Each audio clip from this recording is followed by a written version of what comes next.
नमस्कार शेतकरी मित्रांनो, कृषी विश्वविज्ञान या यूट्यूब चॅनल आपलं सर्वांचं स्वागत आहे। आज जे आहे ते आपलं सोलर फिट होणार आहे। जवळपास 1 वर्षाच्या प्रतीक्षेनंतर आलेला आहे।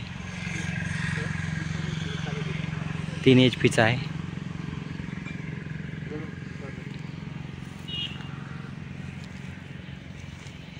बघा ही मोटर आहे।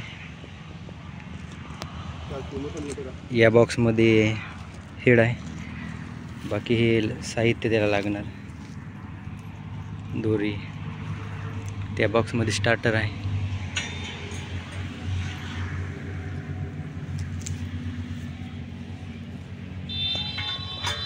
कंपनी जी आहे ती सिद्धकला कंपनी आहे।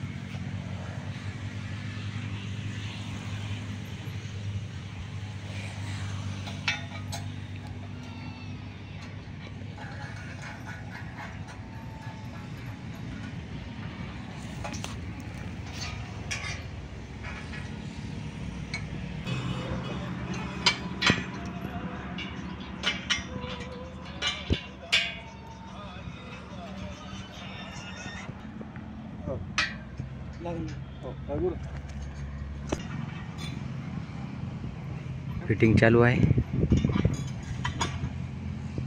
आज 1-1.5 तासामध्ये होऊन जाईल।